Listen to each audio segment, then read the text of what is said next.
What's going on, guys? What's going on, Eagles fans? Coming back with you another video after my little meltdown the other day. Gotta say, honestly, coming out of this weekend and into the beginning of this week, I do not have much faith in this Eagles team.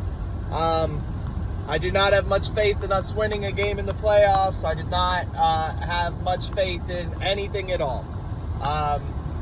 Obviously, I've had some time to stew, sit and think, blah, blah, blah.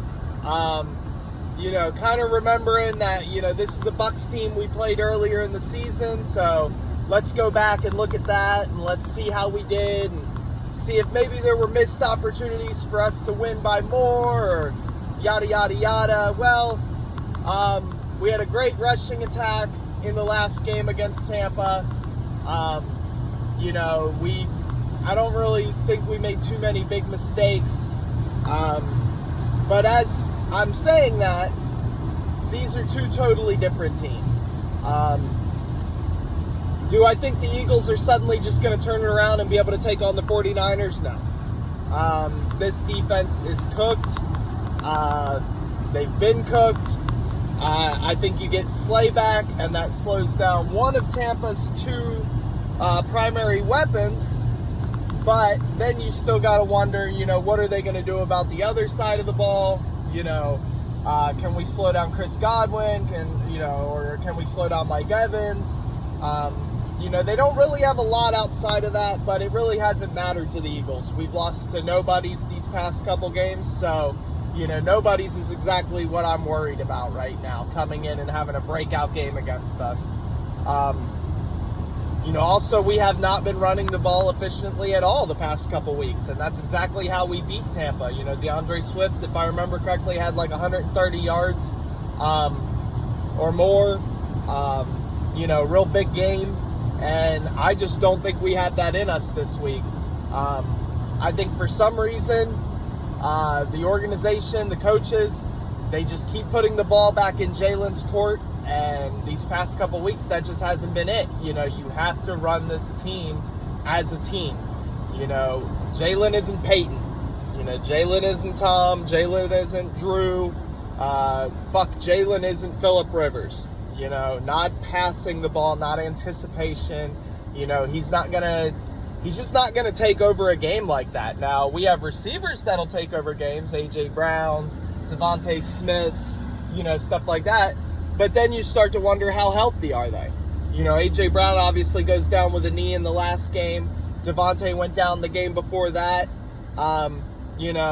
So do we even have any weapons? Is there even anybody for Jalen to throw the ball to in this game becomes a big question. I would say Dallas Goedert, but we've pretended like he doesn't exist for most of the season. So, even though Nick Sirianni claims that he's one of our top three weapons, one of our top three guys, and him, Dallas, AJ, and Smitty are going to get all the targets, yet Dallas has gotten dick this year. All right? Obviously, before we get too much further into this, please please subscribe. Thank you guys so much for your continued support. Thank you for coming back and watching the channel. Thank you for watching me melt down. And thank you for watching me when I have a clearer head like today. I appreciate you guys very much. Back to it. Obviously, this should be an easy win. From what I've read and what I've seen, and fact check me if you want, it looks like Tampa has not beaten a team that's in the playoffs. It looks like Tampa hasn't beaten more than one team that has a record better than 500. So there is a lot to be excited about in this game. There is a very good chance that the Eagles walk out of here with a win. Baker Mayfield is hurt. They have the worst rushing attack in the league. They're healthier than they've been all year, but with Baker being hurt, it really makes you wonder. Obviously, the thing that scares me about Tampa is that defense. This year, it seems like they're more of a bend, don't break defense.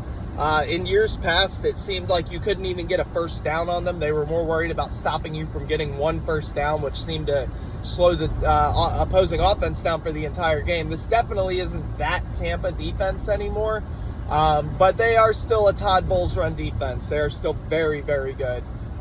Great red zone defense, and if they hold us to field goals with the way our defense has been playing, that is a recipe for disaster. So we have to make sure that when we get into the red zone, we run the ball. and we really push things, because we cannot allow them to hold us to field goals. We cannot. If they hold us to field goals, there's a pretty good chance they win this game.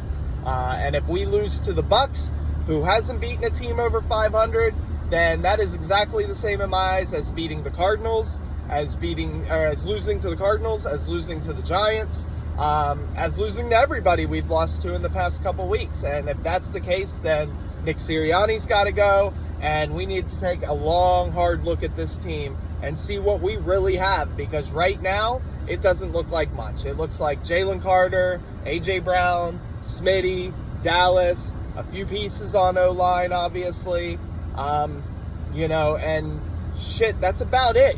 Sidney Brown hasn't been great this year. Bradbury's been ass this year.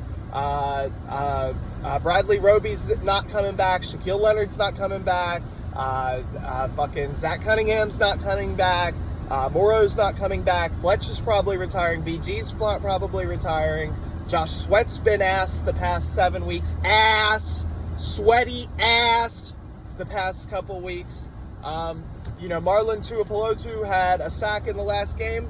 Awesome. Makes me happy to see. But at the same time, we don't give him playing time. So, what good is that to us in a playoff game?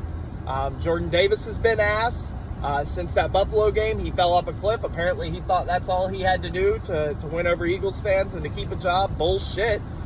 He looks no different to me this year than he did last year. Meanwhile, other people we could have picked in the first round that we didn't trade up for are looking like steals.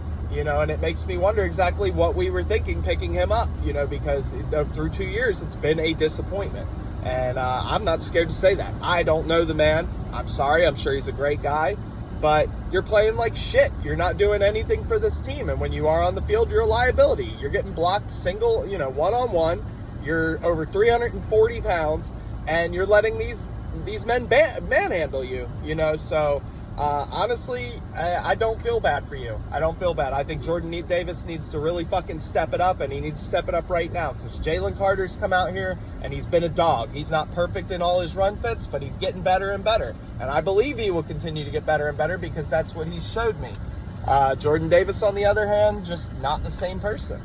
I think the Eagles win this 24-17. I think it ends up being a lot closer than it should be. But overall, I think we get a win here. I don't expect another win in the playoffs. And honestly, there's a part of me that's kind of just hoping that we lose this game, because, I think Nick Sirianni's done. I think this coaching staff is done. And I'm not sure I want to continue watching this. With that being said, I'll probably be putting out one more video before the game comes out, maybe two. Depends on how I feel. Just a short one today talking about things, but I appreciate you guys. I love you guys. Stay tuned for more. Please like, please subscribe. Deuces.